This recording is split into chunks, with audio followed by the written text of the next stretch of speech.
Well, hey there, American FarmsteadHers. This is Jenny with the Gramstead Family Farm. And Donna with Hazelbell Farm. And we are coming to y'all from Northeast Florida as two farmsteadhers doing our best to grow our own food and share our homesteading experiences with you in hopes that you will grow some food of your own. Yeah, encouraging you guys along the way. That's right. Yep. So today we're going to talk some encouraging news. Yeah. What's going on? Well, I feel like the summer slumber is gone. Yeah. So our mornings have been a little cooler. Yes. And we can actually sit on the porch in the evening. Yes. Yeah. Yeah. Summer slumber is gone. And I feel like it's giving all the animals and all the critters like a little bit of extra spunk. Yeah. Yeah. Let me tell you, 2 days ago, my dairy cows, like Willow is the easiest, chillest, she never like runs even. She lost her ever loving mind. Uh-oh. I don't know what got into her. It just was the cool breeze in the morning. Right. And she found her sassy pants and she put them on and she sported them around and she was shaking her head at everybody and she was so funny. She's like bottom of the totem pole, so there's only so much sass she can get away with, but she did as much as she could. It was really funny. Yeah. Yeah. All the girls have been happy in the mornings lately. Yeah. So, and the evenings too. Yeah. You can definitely tell that they're like, oh, finally, it's not 500 degrees out. Yeah. So, yeah. But not only are like the farm animals feeling like extra spunky and coming out, we started our week off with a moccasin. Ew. Yeah. It was so gross. He was so big too. Yeah, it was. I saw your pictures. And really stinky too. Ew. He stunk. Yeah, he was nasty. I hate when snakes stink. I know. It's musky and... Yeah, and so this snake was huge, and I think it was in my chicken coop because we found it right outside of my chicken coop, and one of our guardian dogs like lives in our chicken coop, and she was so freaked out. She was scared. She was like hovering in the corner. So I think that snake maybe struck at her, but I couldn't find. She's fine. I didn't find anything. No bites. Would know it. We've had a dog with a moccasin bite. You would know it. Yeah, and she was scared. Oh, yeah. She was like just in the corner, like almost like shivering, like she was scared. And then outside of the chicken coop, the other two dogs were like on the snake. I mean, they were like Ginger, our blackmouth cur. She was almost nose to nose with that thing by the time we got over there. She's a good dog. It was crazy. That's scary. Yeah, the dogs were going absolutely berserk over it. And so, yeah, the snake had to go. Oh, yeah, the snake always has to go. The snake has to go. There's good snakes. Yeah. And we've gotten really good about letting the good snakes be. Oh, yeah. But, yeah, the bad snakes, they got to go. Yeah, he had to go. He was not a good one. So that's how we started our week off. We started our week off with, so we have been in the season of breeding our cows. And so with that comes a series of, sometimes we set them up with the the hormone protocol. Right. Where we give them some injections of, it's the same, it's what they're already making. Right. It's a matter of timing. So right. It's not like we're giving them artificial, hormones. Right. We don't grow our meat that way, that kind of thing. Right. So does it just like sync their heat cycles? Exactly. Okay. Exactly. So we're looking for the right timing for them to come into heat so that our tech can be on standby. Right. And show up to breed the girls with artificial insemination. So if you have a bull, like you're not dealing with that, the bull just knows. Oh, but you're dealing with other stuff. You're dealing with bull. I got bull stories from this week too. Oh, good. Can't but wait. Go ahead. So we have this one girl. I'm not sure if I talked about the issues I've had with her recently on the podcast or not. I know you and I have talked, and sometimes those conversations kind of blur. They blur. Yeah, but so we synced her. She came into heat. I had her bred. She didn't settle. So she came into heat again 3 weeks later. Okay. That time, we noticed that she has a really long standing heat time. Okay. So the standing is when the cows all mount each other when they come into heat, but the standing time is when they're willing to stand there while the other cows mount. So in nature, that would be when the bull is actually breeding them. So she was standing in the evening. She was still standing in the morning when the tech came. And he's like, So he said, oh, she's a 2-cow straw. And I told him, I said, this is exactly the last time we bred her. That's exactly what happened. We set her up. We bred her. He was for sure. I was for sure. Like, she was in standing heat. But if they have a longer standing window, you have to catch them at the end of that, apparently. Okay. So I'm still learning the whole AI thing. I mean, we're doing this for almost 3 years now, and I'm still learning. Right. So you would do a straw at the beginning and a straw at the end? Right. So, okay. And that's what he said. Oh, she's a 2-straw girl. Okay. When I told him, like, that's what happened last time. He said, oh, you should have told me. Okay. Like, I didn't think about it. No, I'm new. So she's a 2-straw girl. So we did the 2 straws about like 10 hours apart. Okay. He says, I'm for sure she's bred. Okay. Well, we got hot that following week, right? So I guess it was probably about 8 or 9 days later. Okay. She was out there rolling around on the ground like a horse in the dirt, kicking at her belly. Something was clearly wrong, and she had really bad gas. Yeah. Like, really bad. And I talked with her vet, and he says probably, and the night before, I think I did mention this, she showed signs of heat stress. Yeah. And so the vet said, yeah, probably heat stress induced acidosis. So she got so hot, her biochemistry got off in her gut, and something's wrong. Okay. We took care of her. We kept her cool. And it took her a good 5 or 6 days for her gut to get normal again, that I noticed. Like, she like, her stool wasn't right. She was still gassy. She was eating okay, but her milk production went down. And so it took a good 5 days for that to come back up and her to look normal to me again. Yeah. This whole time, she's kind of mopey. And I kept, like, it's such a vague description of your animal when your vet calls. Like, well, what's wrong with her? She looks mopey. I think she's depressed. He's like, okay.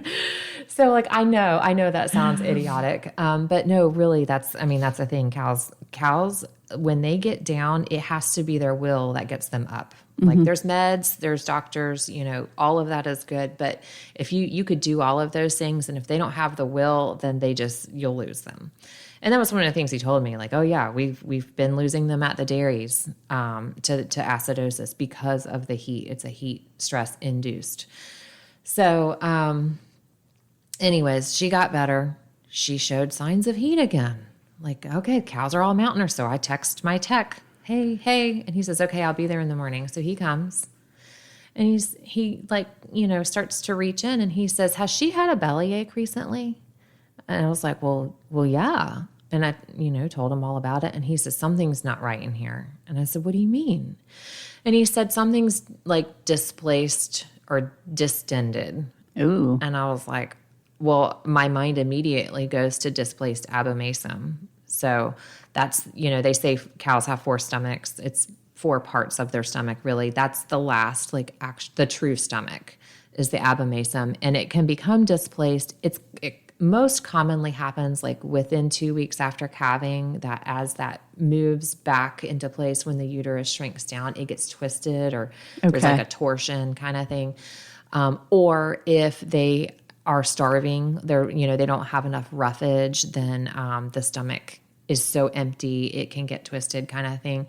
Neither of those things were our case. And most oftentimes it happens on the left where their rumen is, and this was on the right, but it can happen on the right. So he's telling me and, wants me to feel, but I'm like, I don't know what I'm feeling. I don't have any idea, So he didn't breed her. I'm like, okay. He says, I'm too afraid to push on where I need to push to be able to get this through the cervix. And his words were, I'm afraid that whatever I'm pushing on is going to pop. It's very like airy, gassy. Oh no. Something's not right. And I said, well, like, what do you think I need to treat her with? And he said, if it was my cow, I would call the vet. Okay. Right. Okay. So he says, I don't want to diagnose, but I asked him about DA, and he says, yeah, that's my thought too, but I'm not a vet. So I called the vet the next morning, and he came. She checked out perfectly fine. Of course. Of course. He says, Like they're cows. They can't tell you what's wrong. They can't tell you when it hurts or when they feel mopey. You know, you can only go by so much with what you see and what you notice. And he says your tech probably, and he knows the tech. Like he knows he's very experienced. His words were, "Oh, he's had his arm in plenty of cows over his lifetime. Right. He knows what he's doing." So he said he probably just was there to breed her at just the right time, that she had a backup of some gas or something. Something wasn't right in the moment, but it passed and she's fine.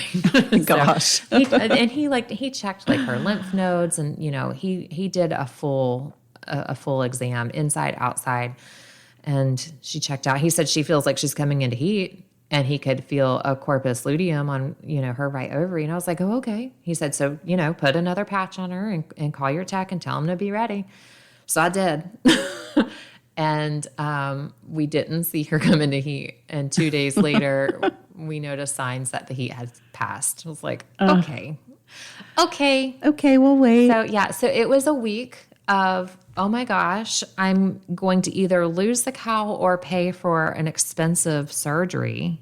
Right. You know, to, no, she's fine, get ready to breed her, to, nope, now you got to wait another 3 weeks to breed her. And now I'm at the point where I'm like, I do need to get her bred for milk. But if we breed now, she's going to be calving in July.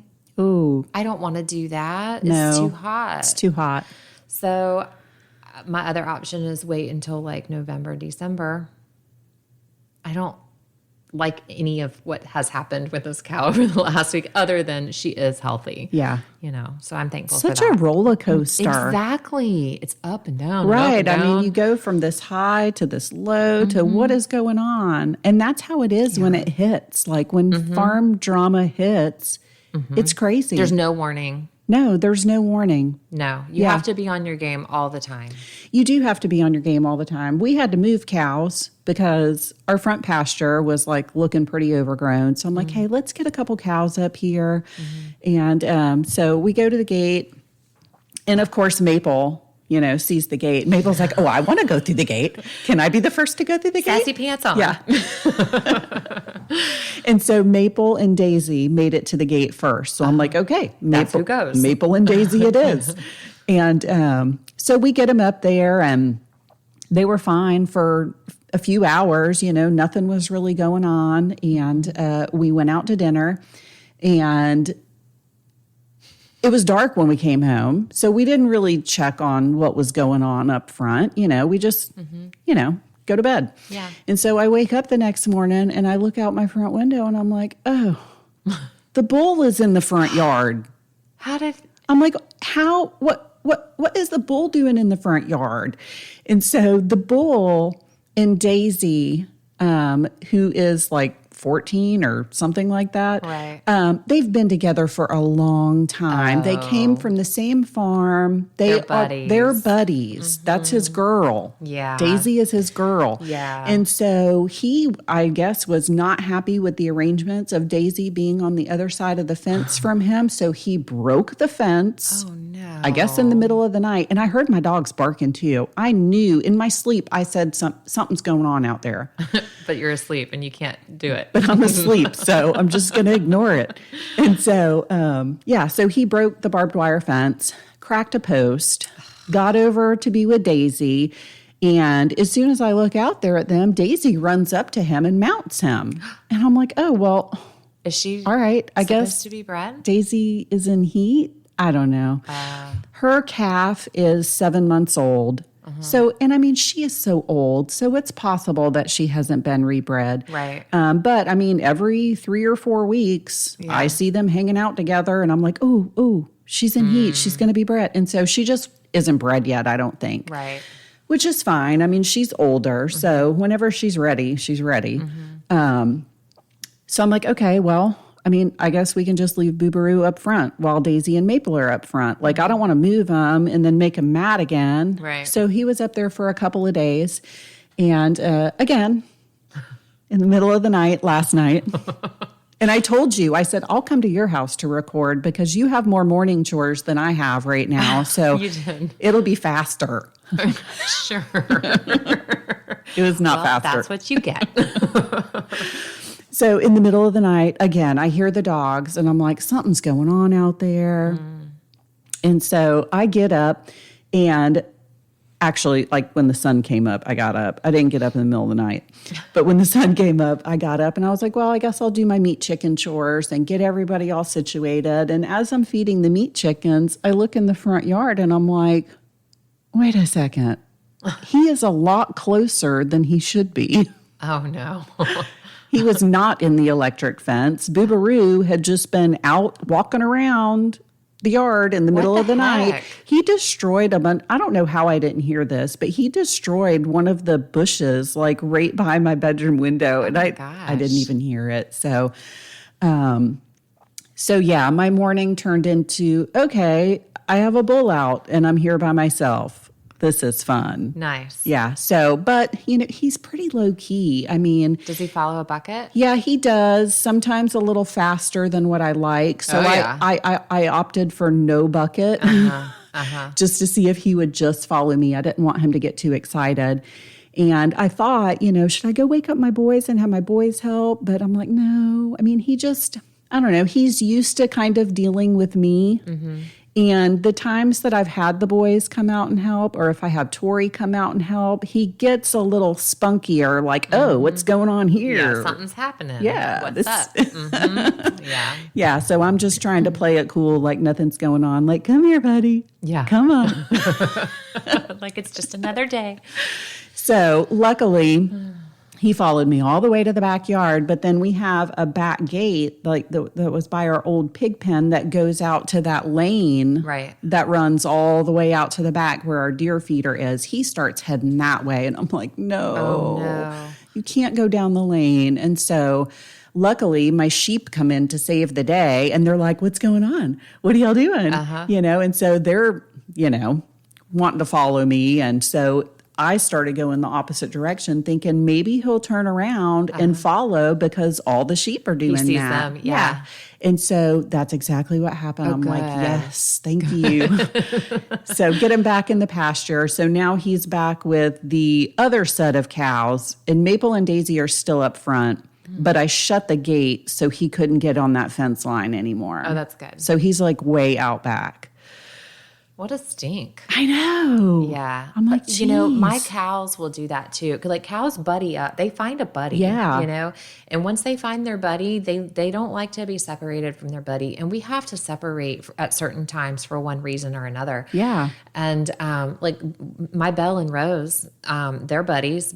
They're mother-daughter cows. And there have been times we had to separate them, and they are not happy about it when they're apart. And yes, I often am afraid somebody's about to jump a fence, and once they know they can do it, forget about it. Yes, they'll always do it. Yeah. So thankfully, we haven't had any fence jumpers with these girls. I know. So because once they know they can do it, once they figure out they can do it, that's the problem with my sheep. They figured out that they could jump that portable electric netting that I was moving them around. Right.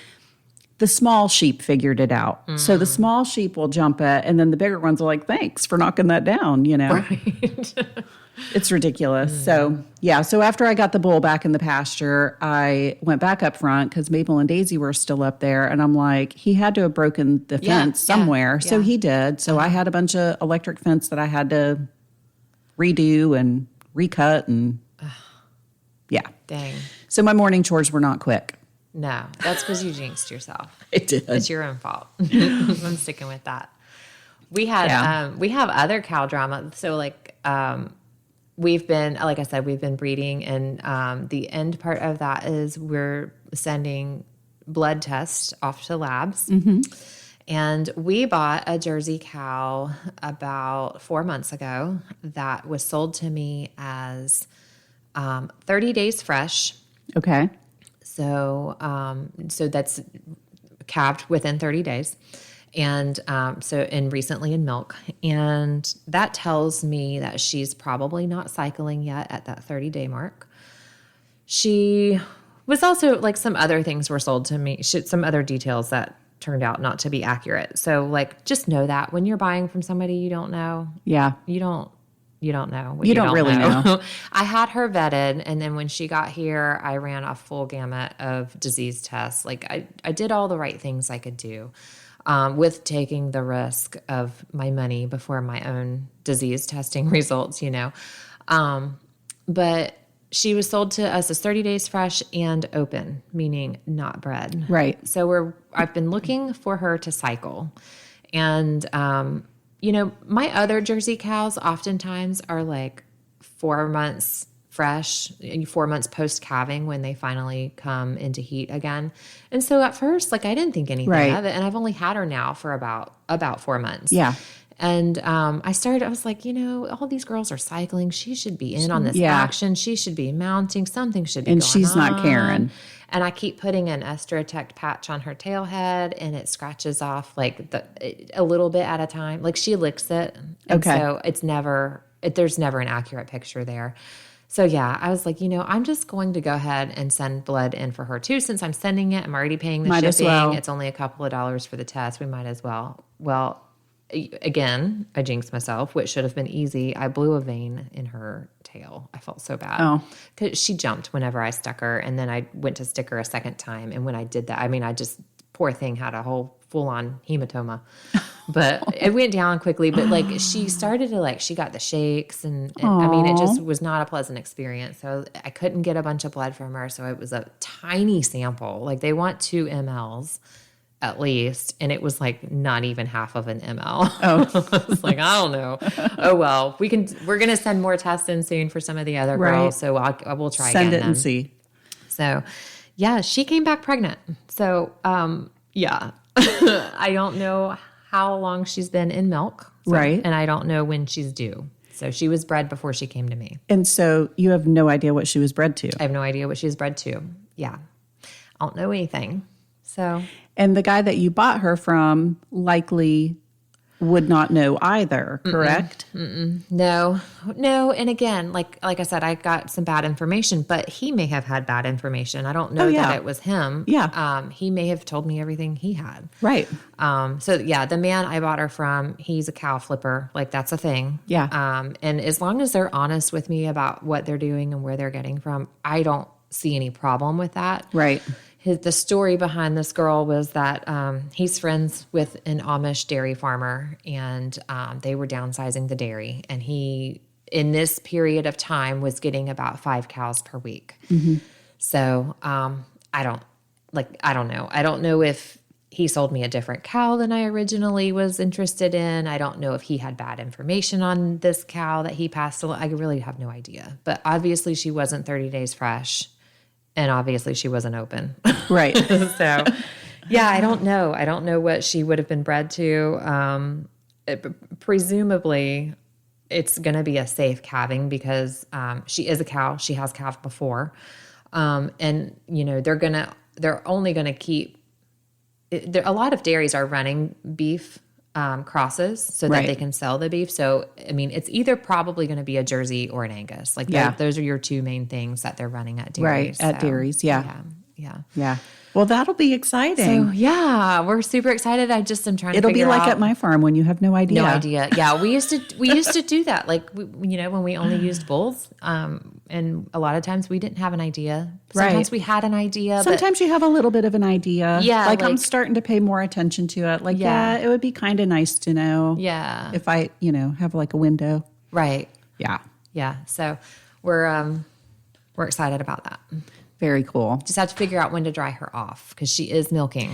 Right. So, maybe the next time you have a vet come out. Yeah, either a vet come, which is so funny. Or maybe your AI guy. Yeah, my AI guy will hopefully come first. So hopefully I don't have to call a vet for anything anytime soon. Right. But the day that we drew blood was the day the vet came. Okay. And I didn't ask him to see that cow. Right. So I didn't think to ask, hey, will you palpate? Because I had no idea. Like it was just like on a whim. Let's just see, just in case. Right. So now, So I already talked to my AI guy. I'm like, hey, guess what? I need your help. I had a concern because we thought, just in case she's cystic because we didn't see her cycle. So there's two ways that they use the term cystic to describe cows. Either one, they are not cycling. Okay. Or two, they are overcycling. Like they're just cycling nonstop. Okay. So, we gave her a shot that would regulate that just in case back in July. And so that was my first text to him was, how bad is this? Like, because there's some medicines that you can't use with a pregnant animal, they cause birth defects or,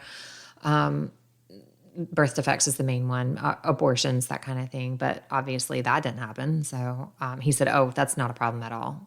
But he said, and good thing we didn't set her up because that would have aborted. Right. And we would have been starting all over. So. Yeah. Because that was my plan with her. It's like, if I don't notice heats, we're going to set her up with the whole cedar protocol. And glad we didn't. Right. Glad you didn't. Thank goodness that worked out. Yeah. So I'm super excited. It's good that you went with your gut and you're just like, let's just see. Let's just see. Well, yeah, because, the first question, if anybody who contacts me about questions about their cow, like I have a few questions, and one, is there any chance she could be bred? Well, in this case, yeah, there was a chance. I mean, it was slim, but yeah, there was a chance. And so here we are. That's cool. Yeah. Yeah. So I got a twofer. So I'm just like so shocked though, because that doesn't happen to me, Right. What happens to me is I sell dairy cows to friends and they breed on their first heat. Right. That's what happens to me. Maple is looking so round. Oh, I bet. Her and Hershey. I just noticed it the other day. They were both walking towards me and they just look so incredibly round when you're looking at them head on. Yeah. So I tried to bump Hershey the other day and I didn't really get a bump back, but I think I maybe felt something kind of move a little bit. Okay. So, and then Maple's not having that. No, we've got to halter her. I know. We have to. I know. We need to just put it on the calendar and get it done and do it. Yeah. Note to self. Yep. So I picked up 100 meat chickens this week too. Oh, right. Yes. Right. It's that season. It's meat chicken season. So they are all settled into the brooder. And mine are coming in 2 weeks. Yeah. I didn't order 100. Yeah. You have a bigger customer base built already. I have about half of the 100 already reserved, and we're going to do the market, and I'll advertise it a little bit more. So I feel pretty good about all of them selling. Yeah. And if I'm left with 20 or so, it's okay. I mean, we eat chicken. Right.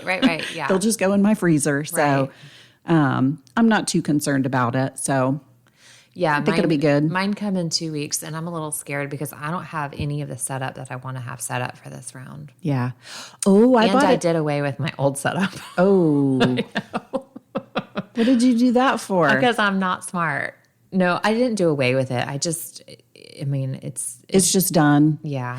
I know. I mean, my brooder was fine, but my 2 chicken tractors that I've been running that were built by me, they're done. This is a conversation we had last night. Yeah. You should see what Donna builds. Yeah. What do you mean? It works. Yeah. I mean, every tractor that I've built has held up, a good few years, and we do multiple batches a year, but the doors always break first because I'm not a good door builder. Gets the job done though. I use zip ties for hinges instead of real hinges, and that just only lasts for so long. So the latest one that I built was looking a little janky, and I wanted to do a bigger batch of chickens, so I ordered a new chicken tractor. You ordered the big one? I ordered one. Is it the metal one? I ordered a metal one. Whoa. Not the fancy high dollar one. Oh, okay. No. That was like, wow. No, I actually bought... Level up. No, I actually went on Amazon and started looking around. Oh. And I was just searching metal chicken coops on Amazon, and I got one for $200. Why didn't I think about It's that? like 13 by 9. Okay. By 9.5, actually. So it's pretty big. 13's long. Yeah. Yeah. It's 6 feet tall. And it has like 2 rafters in it that I can hang feeders from. You can't buy the materials for $200. I know. And so the only thing I want to add to it is I want to add the hanging feeders. And then since it's bigger than my other tractors, I'm going to add 4 wheels to it. And they're going to be bigger wheels than what I've been using on my smaller chicken tractors. Yeah. So hopefully it'll be easy enough to move. That's awesome. So the big difference in quality is the netting that's on the chicken tractor. I mean, the big like high dollar ones use like, things like hardware cloth and fencing and stuff like that to make the actual walls of the chicken coop.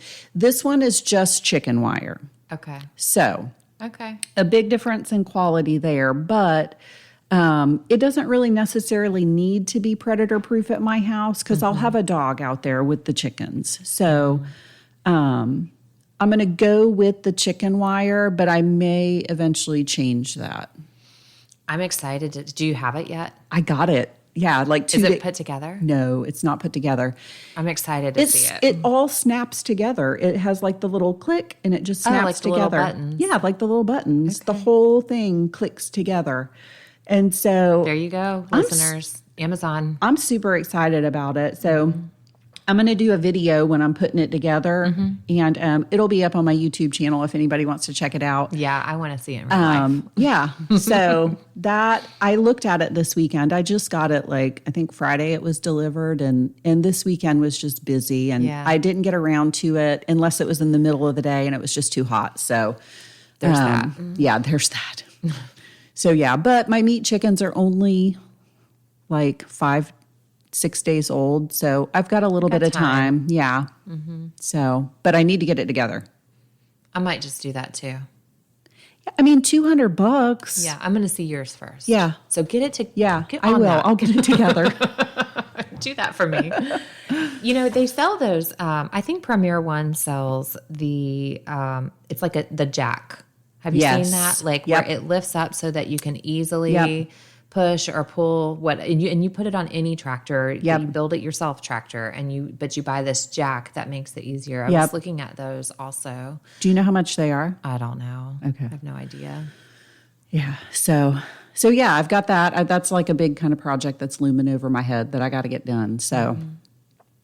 My biggest project right now is the garden. The garden, yay! Which I don't want to bore anybody because we talked about all the steps we're taking like a month ago. Well, I'm behind. Finally doing it. I'm just doing those things. So go back and listen.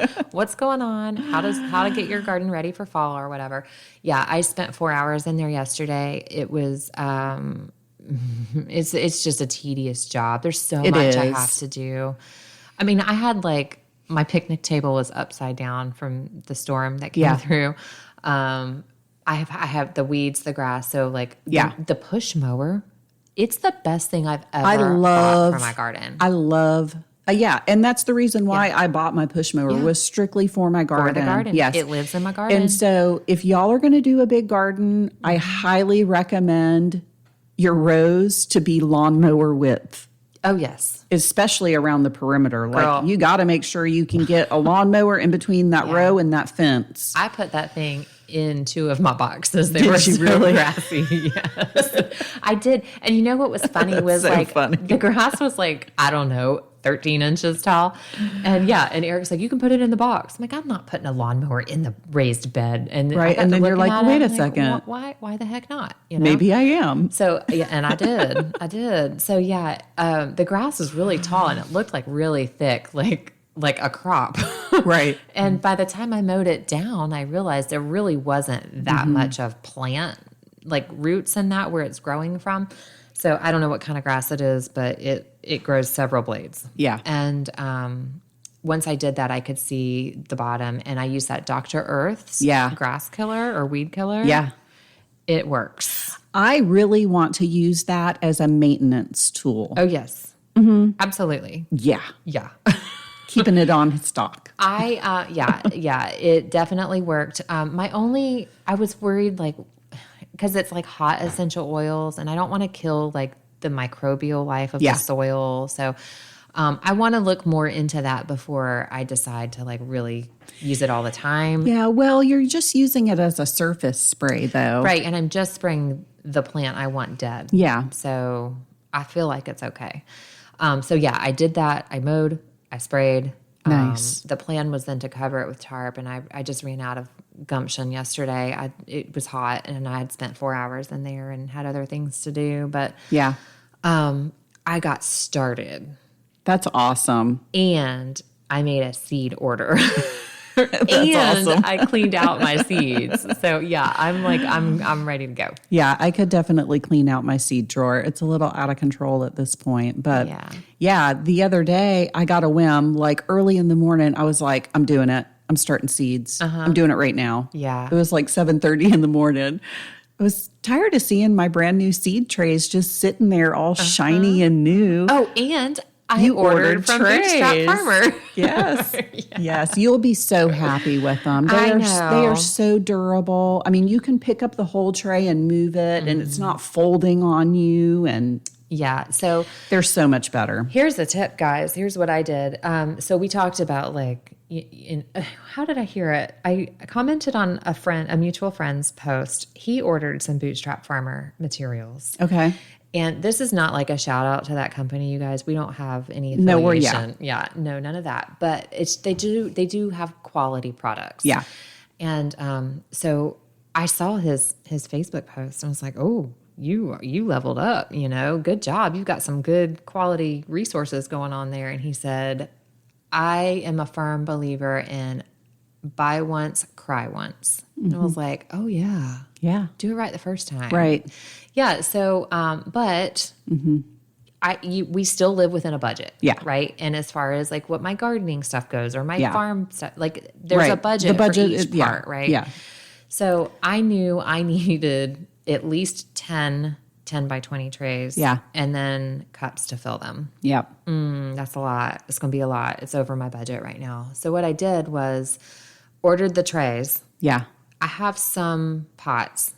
I don't have enough because I didn't buy once, cry once. I need more. So I'm going to order the cheaper Amazon flimsier. If I only get one season out of them, fine, because they're a fraction of the cost. Yeah. And then next year I'll get pots. Yeah. So- Well, and at least you're starting with like the heavy duty base. Right. That was smart. Right. So that's what I figured. Like if I had to pick one of these, what do I pick? Yeah. So I picked It would be the trays. tray. Yeah. Yeah. And then I didn't do that. That was a good idea. Well, I only your bought 5 budget is trays. probably different than mine. So Well, no, I mean, the cost of the trays plus I bought the pots right. is probably the same. Yeah, I mean, I figured 2.5-inch pots. Yeah.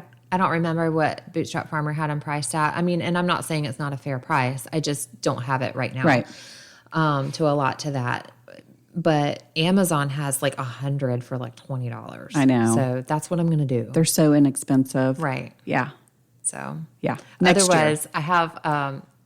Should we announce that we're doing the plant sale thing?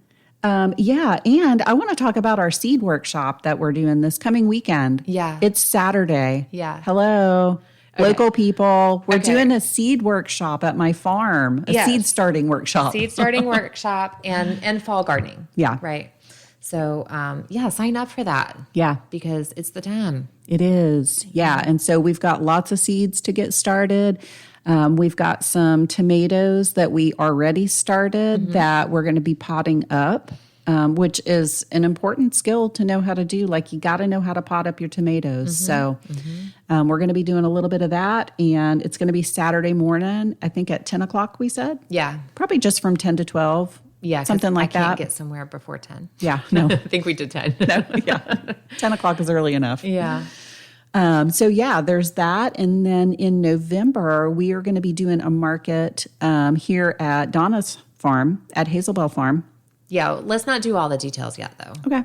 But part of this market is a winter plant sale. Yeah. Winter vegetable plant sale. Yeah.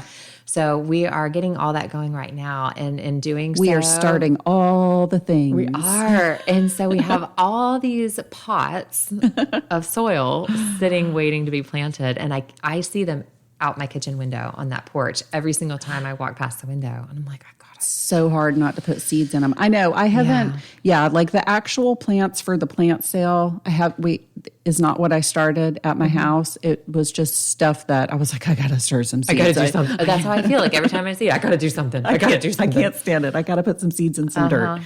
So I started at home. Yesterday I direct sowed some green beans. I did the Haas Blaze bush beans. They're a 55-day bush bean. So I figured, you know what? I've got 55 days. Yeah. So I did square foot gardening on those and did 2 raised beds full of green beans. And then I have plans to go ahead and put some carrots in and some rutabagas. So I'll direct sow all that in the garden. But inside, I got some cucumbers started, some cucamelons, just because I had the seeds and I thought it would be fun. Yeah. I started dill, arugula, lemon basil, also because we've got about 55 or 65 days. So I want some lemon basil. I can probably squeeze out some lemon basil. Baby mustard greens, broccoli, cabbage, collards, mustards, kale, bunching onions, and a bunch of black-eyed Susans. Lovely. And marigolds, which the marigolds won't make it too far into winter, but whatever. I don't think the black-eyed Susans will either. My black-eyed Susans, they actually didn't bloom last year until like October, November. And I had them all through the winter. And then when spring came and it got hot, they died.